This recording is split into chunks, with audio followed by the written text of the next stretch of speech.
오늘 우리에게 주신 하나님의 말씀 보도록 하겠습니다.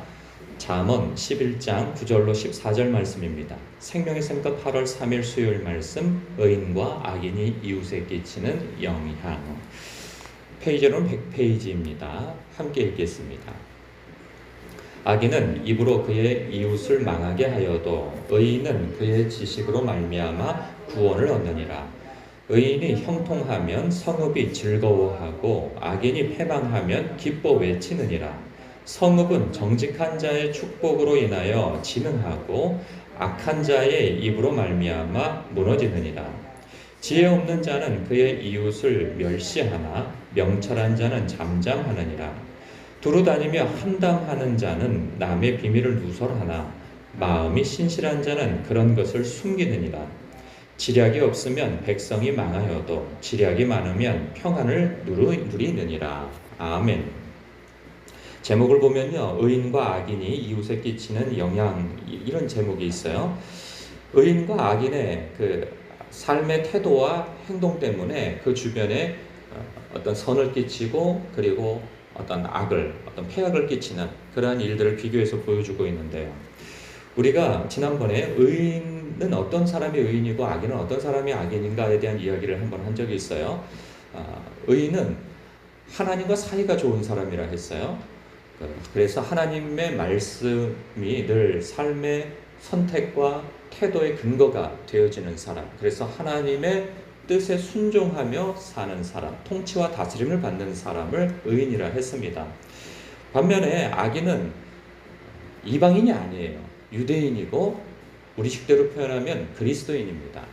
그 예배를 같이 드리고 예수를 믿는다 하는 사람임에도 불구하고 그 삶의 태도에서 하나님과 사이가 좋지 않은 거예요. 그 사이가 좋지 않다 하면 하나님의 말씀이 그 사람의 삶의 태도와 선택의 어떤 근거가 되어지지를 않는 거죠. 그러니까 하나님의 말씀은 그 사람의 삶의 어떤 일에 있어서 전혀 행동의 근거가 되지 못하고 고려 대상이 되지 않는 사람인 것이죠. 하나님의 통치를 받지 않습니다. 말씀의 통치를 받지 않는 사람, 이 사람을 일컬어 악인이라 했습니다. 이 하나님은 사랑이시죠. 그래서 하나님과 사이가 좋은 사람은 하나님의 사랑을 그 마음속에 늘 담고 살 수밖에 없는 거예요. 하나님이 이타적이신 분이시기 때문에 우리 예수 그리스도를 믿는 우리 또한 이타적인 삶을 살 수밖에 없는 것이죠. 기독교인이 왜 이타적일 수밖에 없는가? 조금 아까 표현했듯이 하나님은 사랑이시기 때문이죠. 그 사랑은 우리가 어떻게 경험하게 되어졌는가? 바로 은혜로서 경험하게 되어진 거죠. 은혜는 자격 없는 자에게 베푸신 하나님의 호의라 말씀드린 바가 있어요. 여기서 핵심은 무엇이냐면 내가 자격이 없다고, 하나님 앞에서 자격이 없는 자임을 실감하는 거죠. 우리가 하나님의 빛이 나에게 있는 사람은요, 하나님의 빛이 너무나도 강하고 거룩하시기 때문에 그 빛에 비춰진 내가 더럽게 느껴지는 거죠. 그래서 하나님 앞에 내가 죄인임을 깨닫고 하나님 앞에 나아가는 거예요. 그럴 때 하나님께서 우리를, 그러니까 놀라운 것은 뭐냐? 로마서 5장에서 말씀하시다시피 우리가 하나님 앞에 잘났을 때 택함 받은 것도 아니고 구원 얻은 것도 아니에요. 예수님께서 우리에게 오실 때에 우리가 그때가 언제인가? 죄인 되었을 때라는 거죠. 이렇게 자격 없는 자에게 하나님께서 오셔서 당신의 아들을 내어주실 뿐만 아니라 그 아들은 우리를 위해서 당신을 내어주셨다는 거죠. 그렇게 다가와 주시는 사랑을 해주신 거예요. 우리가 약하고 그리고 죄인 되었을 때 말이죠. 그런 은혜를 경험한 사람은 나를 향한 하나님의 사랑에 감격할 뿐만 아니라 하나님의 모양과 형상대로 지음받은, 그리고 그 밖에 하나님의 피조물들에 대하여서 경외감을 갖게 되어지죠. 하나님을 바라보는 그 눈빛으로 경외감을 갖게 되어지는 것이죠.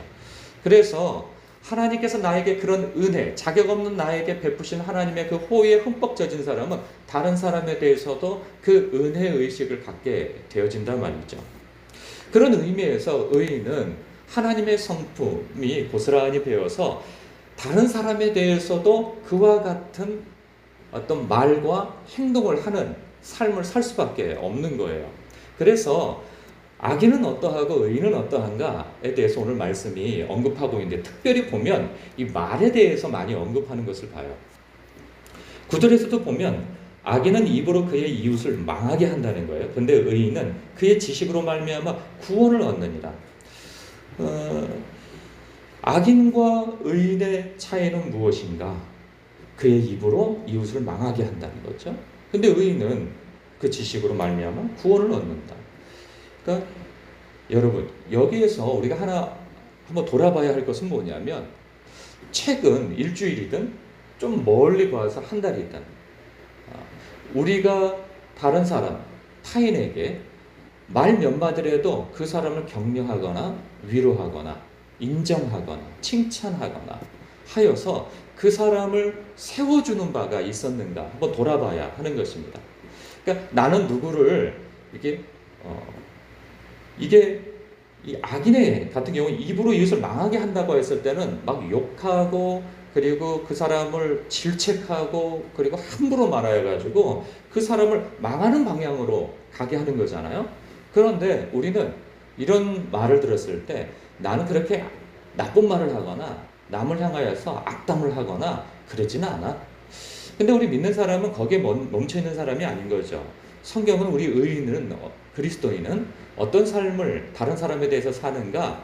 말 그대로 그의 지식으로 말미암아 구원을 얻는다. 이것은 사실 확 줄임말인 거예요. 앞에 있는 내용을 근거로 해서 보면 다른 사람을 세워주고 칭찬하고 좋은 말을 해줌으로 인해서 그 사람이 자신의 그 어떤 진가를 돌아보게 되어지고, 그로 말미암아 하나님의 은혜를 발견하게 되어진다면 이 사람은 그가 그렇게 다른 사람을 대하는 것을 통하여서 하나님께서 기뻐하시고 그를 구원하신다는 거죠.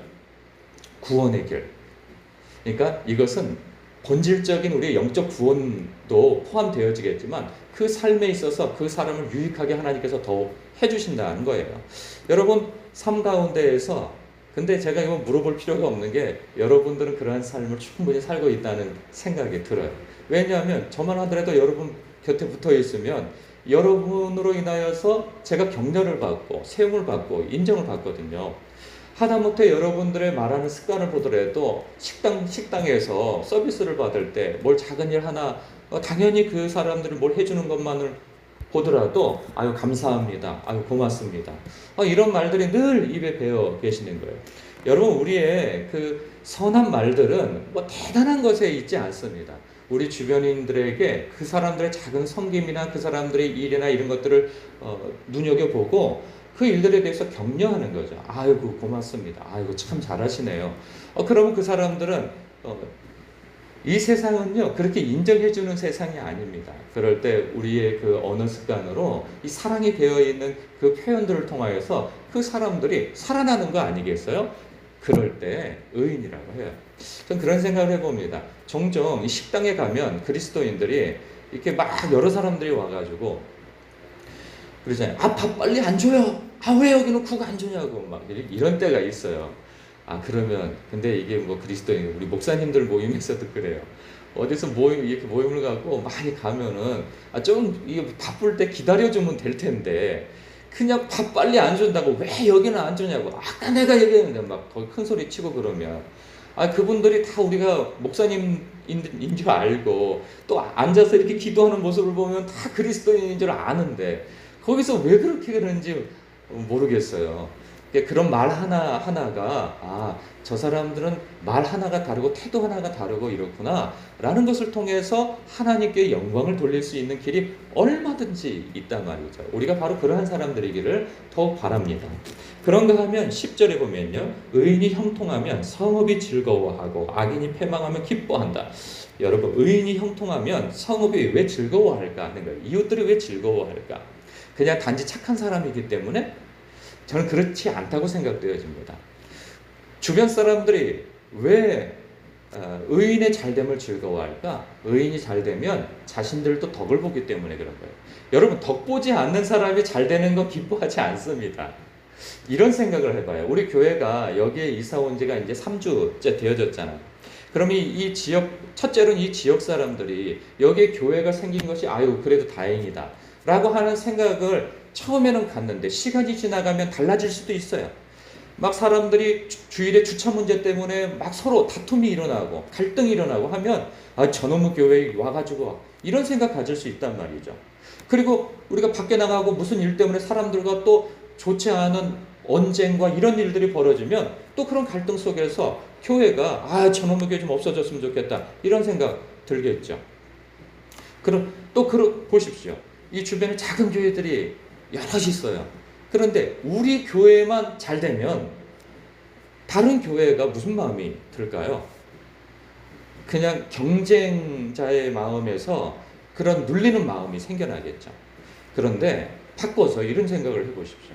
우리가 우리만 성장하는 것이 아니라 이 주변 교회와 같이 성장하려고 하고 그리고 우리가 무엇인가 그들보다 한 발 앞서 나가는 것이 있다면 교만하지 아니하고 조금 늦게 가서라도 그 사람들과 같이 갈 수 있는 방향을 생각하고 우리가 뭘 도울 수 있는 것이 없을까 생각하면서 낮은 마음으로 주변 교회들을 돌아보고 이런 마음으로 간다면 우리 교회가 잘 되는 것을 성장하는 것을 주변 교회가 오히려 손뼉치면서 반기겠죠.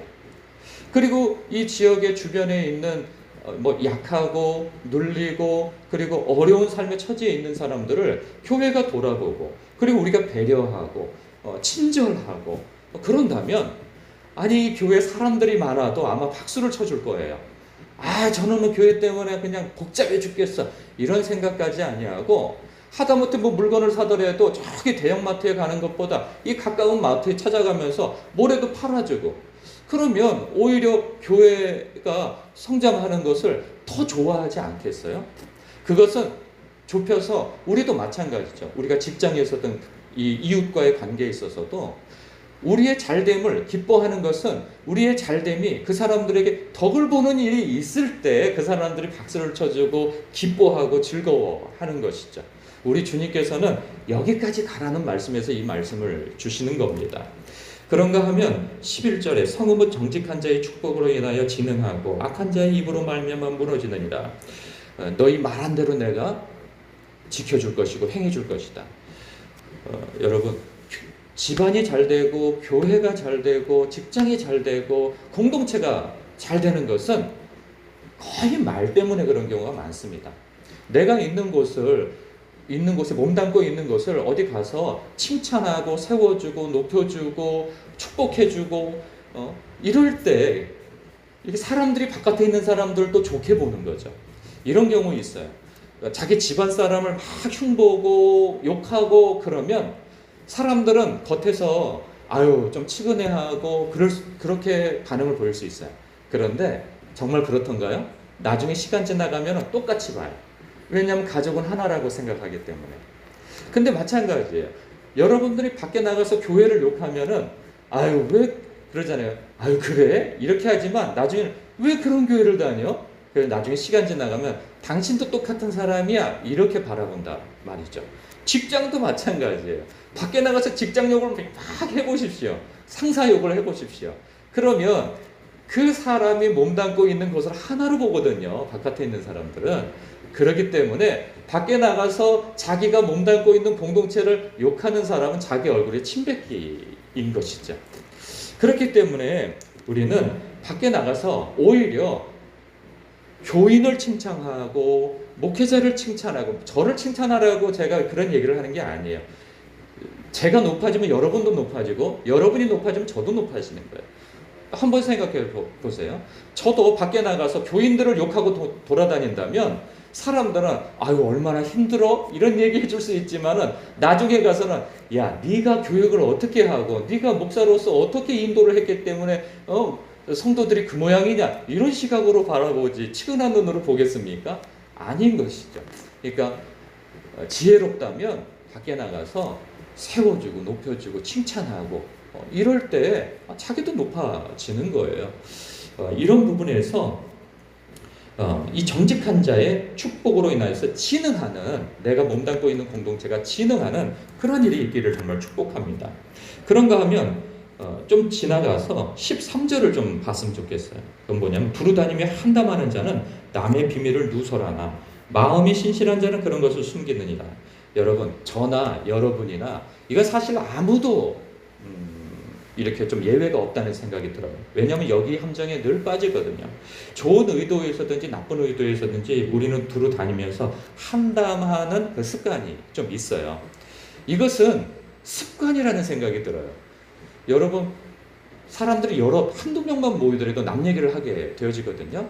그런데 우리는 그럴만 하니까 한다고 생각하지만 하나님께서는 그것을 기뻐하시지 않는다는 사실을 우리는 알아야 하는 것이죠. 남을 판단하는 그 판단으로 우리가 판단을 받고 남을 헤아리는 그 헤아림으로 우리가 헤아림을 받는다. 그리고 내가 바라는 그대로 너희가 다른 사람을 해 주어라 라는 그런 이 성경 속의 황금률이 우리에게 있단 말이죠. 그래서 내가 없을 때 누군가 나에 대해서 좋지 않은 한담을 늘어놓는 것에 대해서 불쾌해하고 속상해하는 것처럼 다른 사람이 없을 때 내 입을 통하여서 그 사람에 대한 한담이 나갔을 때 역시나 마찬가지로 그 사람도 마음에 상처를 입을 수 있고 마음이 상할 수 있다는 것. 그것은 동일하게 하나님께서도 불편해하고 속상해하고 하신다는 생각을 가지고 우리는 우리의 말을 늘 조심해야 한다는 것입니다. 하다못해 나중에 아차하는 마음이라도 가져야 되는 거야. 아유, 내가 그 말을 괜히 했다 하는 그 마음 말이죠. 성령님께서 그 마음 주실 때 돌이킬 수 있고, 그리고 자기 자신을 자꾸 개선해서 우리의 말하는 것이나 표정이나 행동하는 것이 이웃에게 빛의 역할을 잘 감당하는 저와 여러분 되시길 주님의 이름으로 축복합니다. 기도하겠습니다.